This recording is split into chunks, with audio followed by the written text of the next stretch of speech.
When a 16-year-old black teenager tragically loses his life, his organ donation saves the life of a racist man. But what happens next is a twist that ain't nobody saw coming. In a small town of Brooksville, where old prejudices was common, 16-year-old Jamal Thompson was a bright star. As the youngest of 3 siblings, Jamal was known for his smarts and his kindness. He tutored younger kids and volunteered at the local clinic, all while dreaming of becoming a doctor to make a difference in his community. Jamal was well aware that being a young black man in Brooksville came with its own challenges, but he refused to let that hold him back. His mama, Evelyn, often reminded him, "You got the heart of a healer, Jamal. You was put on the earth to help people." And that's exactly what he did, no matter who they were or what they looked like. His unwavering determination to rise above the obstacles in his path kept him focused, even as he navigated the town's divide that had lingered for entire generations. But life got a way of testing even the most vital spirits. When Jamal collapsed one afternoon while shooting hoops with his friends, nobody could have guessed that his heart, a heart full of dreams and goodness, was failing him. The diagnosis was severe, a rare heart condition that would require a transplant, but the chances of finding a match were slim. Now Jamal, ever the optimist, remained hopeful, telling his mama, "No matter what happens, I want to help people. If I can't be a doctor, at least I can still save lives." Miles away in the wealthiest part of town, another life was hanging in the balance. Henry Carter, a bitter older man with a fortune so large. But the dude was dying. For years, Henry had lived in a world of privilege, insulated from the realities faced by people like Jamal. This dude's bigotry wasn't no secret, and his disdain for anybody who didn't share his skin color was incredibly well known. But with his heart failing and his own time running out, the dude was desperate for a miracle. But little did he know that miracle was about to come from the most unexpected of places. A young black man whose heart was full of love, even for those who harbored none. One fateful evening, Jamal was on the basketball court playing with his friends when he felt a sharp pain in his chest. His vision became blurry and suddenly everything around him started spinning. He collapsed to the floor almost immediately. Now his friends rushed to his side, trying to do all they could. Now the paramedics was called, but despite all they tried, Jamal never gained consciousness. The days following Jamal's death was a blur for Evelyn Thompson. Now the grief was overwhelming, but in her heart, she knew she made the right choice. It was what Jamal would have wanted. Still, the thought that her son's heart was now beating in the chest of a man like Henry Carter was a complex reality to swallow. Henry Carter, on the other hand, was in shock for a different reason. After the surgery, his recovery had been swift, but the news about the heart donor caught him off guard. He learned the details gradually, piecing together bits of information from his doctors and overheard conversations. When he finally understood that his new heart had come from a young black man, the revelation filled him with a disquiet that he couldn't quite shake. At first, Henry tried to push it out of his mind. He'd spent his life building walls between himself and anybody who didn't fit his narrow view of the world, and this situation wasn't no different. But as days turned into weeks, something began to gnaw at him, a feeling that he hadn't experienced in a long time. It was as if the heart beating in his chest was different, not just physically but emotionally. Now he couldn't quite explain it, but he started to feel connected. Now the first sign of this change came when Henry's housekeeper Maria, who'd worked for him for over a decade, noticed something different about him. Henry had always been curt with her, treating her more like a servant than a person. But one morning, as she cleaned the living room, he surprised her with an uncharacteristic question. Henry's voice was softer than usual when he asked, "Maria, how are your children doing?" Now the question caught her off guard. In all her years working for him, he had never shown interest in her life beyond the tasks that she completed. Unsure of his intent, she turned to face him, searching his expression for clues. "They're doing well, Mr. Carter," she replied cautiously, not quite sure how to navigate this unexpected shift. "Thank you for asking." He nodded, and for a moment, silence filled the space between them. It was a fleeting exchange, but for Maria, it marked a subtle change that she couldn't ignore, though she dared not dwell on it. For Henry, it was something different entirely, a crack in the walls that he spent a lifetime building, though he didn't fully understand what it meant or even why it was happening. Despite this subtle shift, Henry remained conflicted. Now, he was grateful for his second chance at life, but acknowledged that it was made possible by somebody he would have once dismissed was gnawing at him. He tried to go about his life like he did before, but he found himself plagued by questions that he couldn't ignore. Who was this kid? What kind of life had he lived? And why did it feel like the more he thought about him, the more he felt compelled to know? One evening, Evelyn received a letter from the hospital inviting her to meet the recipient of Jamal's heart. Now, it was a standard gesture meant to offer closure to donor families, but Evelyn hesitated. She wasn't so sure she wanted to meet the man who now carried a piece of her son inside him, especially knowing who he was. Yet, as she stared at the letter, something in her urged her to go. Jamal had always believed in the goodness of people, even those who seemed beyond any form of redemption. Perhaps, she thought, this was his way of showing her that there was still hope, even in the most of unlikely places. So the day of the meeting arrived, and Evelyn found herself sitting in a sterile hospital conference room. Now, her hands trembled slightly as she waited. Now, she didn't know what to expect, but she steeled herself for the worst. When the door opened and Henry Carter walked in, her heart sank. He was exactly as she remembered.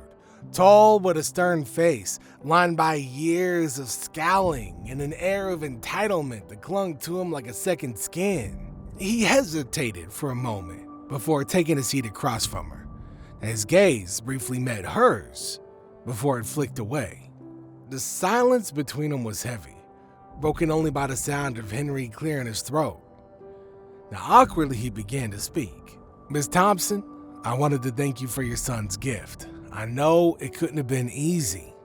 Evelyn studied him carefully, searching his face for any sign of sincerity. "It wasn't," she replied evenly. But Jamal wanted to help people, no matter who they were. He believed that everybody deserves a chance, even if they don't always seem like they do. Henry flinched at the subtle jab, but didn't argue. Instead, he nodded slowly, as if letting her words sink in. "Your son saved my life," he said, his voice thick with emotion. "And I want you to know that I'm grateful for that. Truly." Evelyn searched his face, looking for any sign of the man she'd heard so much about. The man who had spent his life keeping people like her at arm's length. But what she saw surprised her. There was no arrogance, no condescension, just a deep sadness that seemed to weigh heavily on him. For a moment, she felt a pang of sympathy, but her anger quickly tempered that out. She couldn't forget who he was or the things that he'd done, and yet she also couldn't ignore the fact that in some strange way, her son's heart was now keeping this man alive. "Jamal was a good boy," she said finally, her voice trembling slightly. "He believed in forgiveness, even when it wasn't easy." Henry looked down at his hands, guilt and shame etched into his features. "I don't deserve forgiveness," he admitted quietly. I've thought things that I'm not proud of, but what your son did, it's changed something in me. I don't know how to explain it, but I feel different." Evelyn studied him for a long time, weighing his words. She wanted to believe him, to believe that people could change. But it was hard. The wounds of the past was deep, and the scars they left were still raw. Yet as she looked into his eyes, she saw something that she hadn't expected. A flicker of humanity, of genuine remorse. Before she could respond, the door opened and the doctor entered, interrupting the moment. Now he spoke to them about the success of the surgery, the importance of follow-up care, and the significance of organ donation. But neither Henry nor Evelyn paid much attention. They were both lost in their thoughts, trying to make sense of the strange, uncomfortable connection that now existed between the two of them. After the meeting, Henry returned home, his mind racing. The encounter with Evelyn had shaken him more than he expected. Now, her words lingered in his mind, echoing in the quiet of his empty house. For the first time in years, he felt something other than anger or bitterness.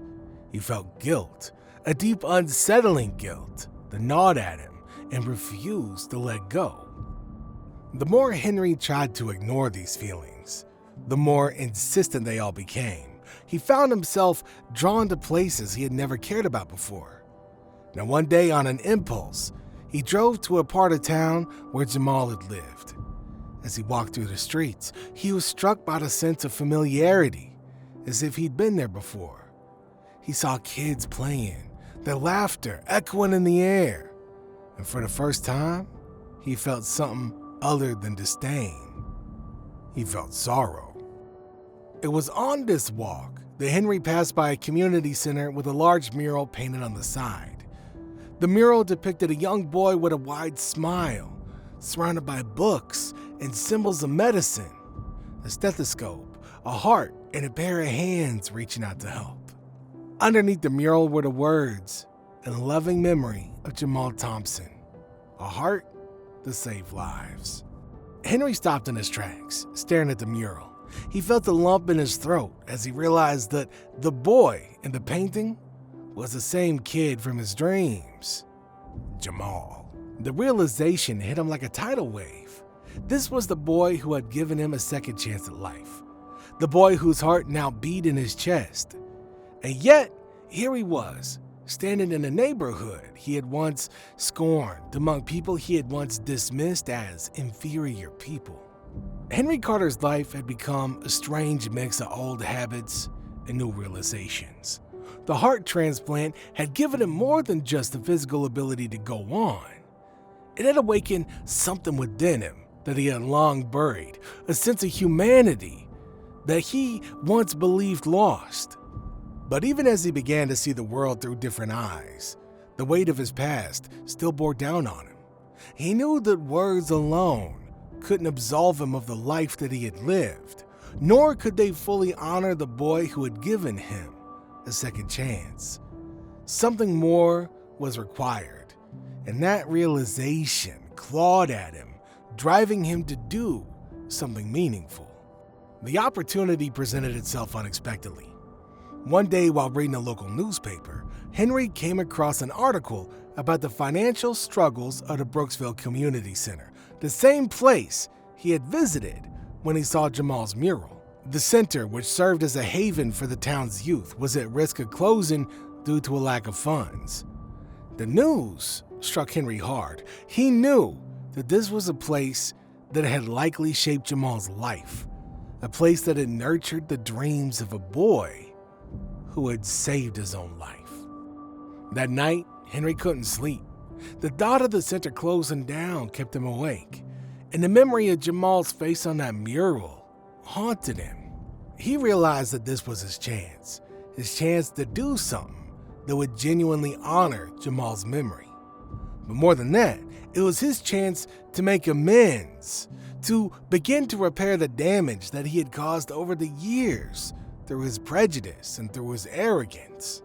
The following day, Henry made a decision. He would donate a significant sum of money to the community center, enough to keep it running for years to come. But he wasn't going to just write a check and walk away. He wanted to be involved. He wanted to see for himself the impact that Jamal had made on the lives of others. He tried to understand the boy whose heart now beat in his very own chest. Henry contacted the center's director, a woman named Miss Green, and arranged a meeting. When he arrived, he was greeted with a mix of surprise and skepticism. Miss Green had heard of Henry Carter, and like many others in Brooksville, she knew him by his nasty reputation. But she also learned of the donation that he was offering, and while she was wary of his intentions, she couldn't afford to turn him away. "Mr. Carter," Miss Green said as they sat down in her small, cluttered office, "I must admit, I'm curious. What brings you here?" Henry hesitated for a moment, gathering his thoughts. He knew that his presence alone might raise eyebrows, but he was determined to be honest. "I want to help," he began, his voice steady but tinged with emotion. "I know this might seem unusual given my history, but I've been given a second chance, and I want to do something meaningful with it. I want to honor the memory of Jamal Thompson." Miss Green's eyes widened in surprise. "Jamal," she repeated. "You knew him?" "Not in the way you might think," Henry replied, "but I owe him my life. He was my heart donor." The room fell silent as Miss Green processed his words. She had known Jamal well. He had spent countless hours at the center, volunteering, studying, and mentoring younger kids. The idea that his heart was now beating inside Henry Carter, a man whose values seemed to be the polar opposite of Jamal's, was almost too much for her to comprehend. Finally, after a few long moments, she spoke. "Jamal was one of the best kids I've ever known," she said softly. "He was always giving, always thinking of others. He had big dreams, becoming a doctor, helping people that, he would have made it too if not for..." Her voice trailed off, the pain of Jamal's loss still fresh in her heart. Henry nodded, understanding her grief. "That's why I'm here," he said. "I want to help keep his dream alive. I want to make sure that the kids who come here had the same opportunities that he did. I can't change the past, but I can try to make the future better." Miss Green studied him carefully, searching for any sign of insincerity. But what she saw surprised her. A man who, despite his past, seemed genuinely moved by the desire to do something good. After a long pause, she finally nodded. "All right, Mr. Carter," she said. "If you're serious about this, then let's talk about how you can help."